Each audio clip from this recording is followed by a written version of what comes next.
Hello everybody and welcome back for some weekly VR news. As always, I am Mateo311 and this is your channel for everything VR related. Today's episode is absolutely stacked with VR game updates, and for some strange reason, PCVR is suddenly getting so much more attention. This includes things like the massive Hitman VR updates making their way onto Steam, the Steam Link application finding a new home on Pico and HTC headsets, and even the Quest version 81 update includes enhancements for directly launching PCVR games. So the real question becomes, why is PCVR suddenly getting so much attention? Now there are of course links and timestamps if you want to skip ahead, but let's just start things off like normal with the check-in. So right now it's pretty much just business as usual. I'm playing as many VR games as possible to see which ones I enjoy and let the community know about them.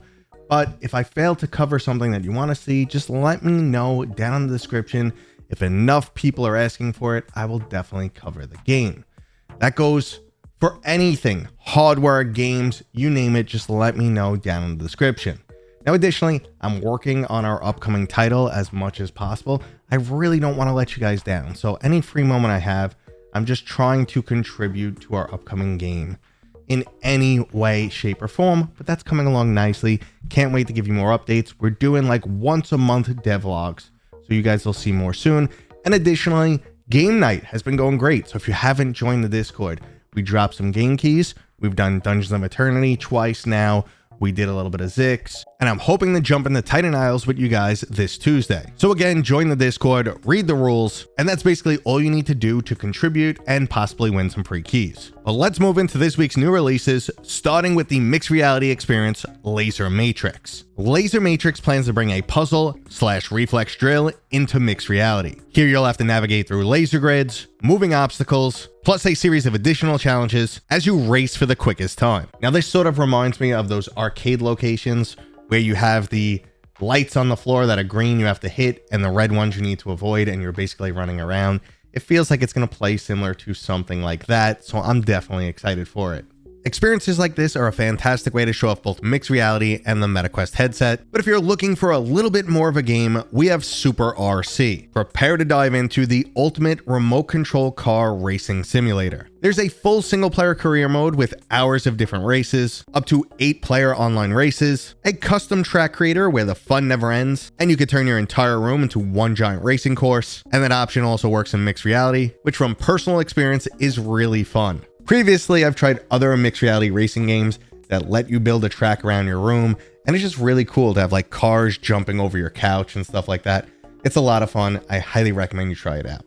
Now, if this week's releases so far are a little too kidsy, it's time to jump into Blackgate. This is like a combination between the horror movie Life and the flat screen title Dead by Daylight. It's an asymmetrical PvP battle where 4 players take on the role of engineers who need to fix their space station, and the 5th player is a rapidly evolving alien creature that wants nothing else but to feed on everything around it. It's a tried and true gameplay mechanic that we've seen before, and it looks like there's enough nuances to set this game apart, as floating around in 0G should put a nice little twist on the overall gameplay. But if you prefer your monsters a little bit more friendly, come check out the action-adventure title My Monsters. It's almost like a cross between Moss and the puzzle title Binary, as it comes with that same style of hand-painted graphics. Now, if the game is capable of delivering the same charm as either of those titles, I have some high overall expectations. It's got the makings of a solid title, with engaging combat, puzzles that involve critical thinking skills, a unique, dreamlike world, and of course that stunning one-of-a-kind art style. So fingers crossed this game delivers and makes its way to the top of the charts just like Moss did. And last up for new releases this week is Prompt Party. This is not just another one of those sandbox hangout style games, as Prompt Party is boasting some truly unique features. There's a built-in replicator that allows you to name an object and have it be instantly created. There's also watch party elements similar to Big Screen, where you can all surf the web together, and of course you get to customize and build your very own rooms that you can share with the community. Now, I'm not sure this will ever grow to the point that it can challenge the big boys like VR Chat or Rec Room, but it does feel like a light version that incorporates some really cool new aspects. But let's move into some even cooler game update news, starting with the Battlefield style shooter Forefront, going into open beta from October 9th until the 20th. Now, if you're unfamiliar with this upcoming title, it's from Triangle Factory, the same studio that gave us both Hyperdash and Breachers, and now they're back to deliver some huge 32-player first-person shooter PvP battles. But if you're not currently looking for a new shooter, you might want to jump back into Contractor Showdown ExFil, as the Gunsmith update has just dropped. Now, not only does it deliver a brand new server wipe,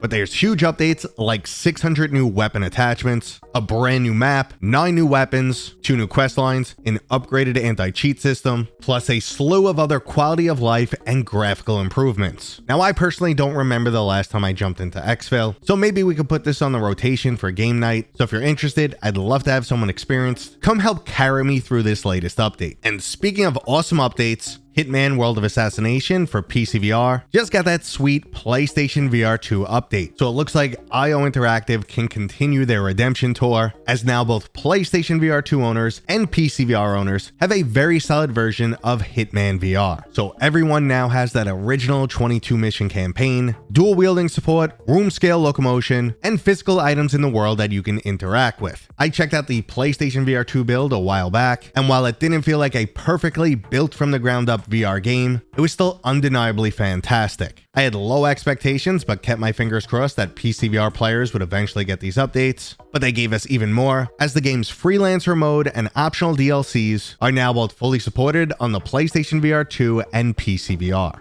Now, you might be thinking it's gonna be hard to top good news like that, but nope. Our next game update is for Gunman Contracts, and we got to see some more gameplay, which looks amazing. This long-awaited, story-driven, John Wick-style first-person shooter originally started off as a Half-Life Alyx mod. Years later, and it's preparing to launch as a full game for both flat screen and VR. It also looks like the vibe is shifting a little bit further away from John Wick and more into Max Payne. There's a lot less gun fu and a lot more bullet time headshots. Unfortunately though, there is one major disappointment here, and that's the fact that we still don't have a release date. Now, last up before we get to today's main topic, one of the biggest and best looking VR games is making its way onto the PlayStation VR 2. The love it or hate it Microsoft Flight Simulator 2024 is about to make its way to a whole new audience on the Sony PlayStation. Now, honestly, it's not my type of game, but this is a big deal and pretty badass. As of right now, that VR experience is limited to PCVR, and lots of hardware struggles to run this title properly. I assume the PlayStation VR 2 version will not only look great, but also be well optimized. So even though I'm not much of a sim fan, I'll definitely jump in and check this one out. And that brings us to today's main topic, which is why is PCVR suddenly getting a lot more support? Even the Meta Quest version 81 now has updates so that you can automatically launch PCVR games, and it bypasses the clunky Air Link showing the old school Rift desktop mode. You used to kind of pop into that desktop mode and then have the old UI and select your Rift games, or you could get your SteamVR games in there. But now on the native homepage or UI for the Quest itself, you can see it's starting in version 81. You can see those PCVR games that you've been playing and launch them directly, which is really cool, which means they're still working on the integration between the Quest and PC, which is interesting. And weird timing too, because we keep hearing more and more about the Steam frame. And now Steam just gave us an awesome update. This is Steam Link coming to HTC headsets and also Pico headsets. Now, Steam Link has slowly become my #1 choice for game streaming. It just works seamlessly, gives me great quality, and no issues, nothing to configure. I do like virtual desktop. Occasionally, I need to use Air Link when something doesn't work right, but 98% of the time is Steam Link, and that's one of the frustrations I had with my Play for Dream. I was getting issues with their software. Virtual desktop, even after talking to Guy, I was still getting issues. And I just don't get the best PCVR experience like I should, all things considered. Now, if you could give me Steam Link on that headset too, I'm sure it's going to run great and I'll be super happy. But the question remains, why now? Is it just a coincidence that we're getting SteamVR updates at the same time as we're also hearing about Steam frame leaks, and then we get this update in the Meta Quest for more PCVR compatibility? Is it just a coincidence, or are we preparing for something big? I really wish I could tell you guys, hey, get ready, start saving now, because Christmas, you're going to want your Steam frame, your Valve Deckard, whatever the real name ends up being. I really wish I could say that, but I don't have that information, and I think very few people do. Are we just getting excited? Are we really antsy? Is it copium or hopium that we're huffing, or is it something more? Let me know down in the comments. That was today's video. If you guys enjoyed it, go ahead and give it a thumbs up. If you're new here, please consider subscribing. And as always, I'll see you guys on next time.